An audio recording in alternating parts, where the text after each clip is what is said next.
Formula 1 Qatar Airways Azərbaycan Qran Prisi 2026-ya hazırlıq çərçivəsində Fövqəladə Hallar Nazirliyinin Akademiyasında yanğından mühafizə və xilas etmə üzrə ixtisaslaşmış marşallar üçün növbəti təlim keçirilib.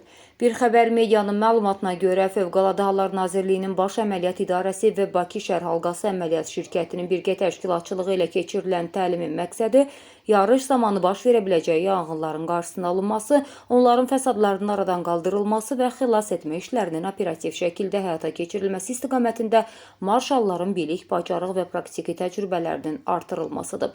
Nəzəri və praktiki hissələrdən ibarət təlimdə 186 nəfər marşal iştirak edib, onlardan 60 nəfərini Fövqəladə Hallar Nazirliyinin əməkdaşları təşkil edib.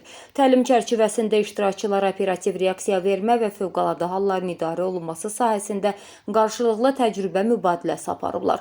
Təlimin nəzəri hissəsində rəhbər marşallar komanda üzvlərinə yanğın təhlükəsizliyi, bu cür hadisələrin qarşısının alınması və xilas etmə tədbirlərinin təşkili istiqamətində onların bilik və bacarıqlarının təkmilləşdirilməsi məqsədi ilə təqdimatlar ediblər. Praktiki hissədə isə Fövqəladə Hallar Nazirliyinin peşəkar yanğın söndürən və xilas edici tərəfindən yanğın təhlükəsizliyi və xilas etmə işlərində istifadə olunan xüsusi texnika və avadanlıqlardan istifadə qaydaları əyani şəkildə nümayiş etdirilib. İyul ayından başlayan təlimlərin bir neçə mərhələdə keçirilməsi nəzərdə tutulur.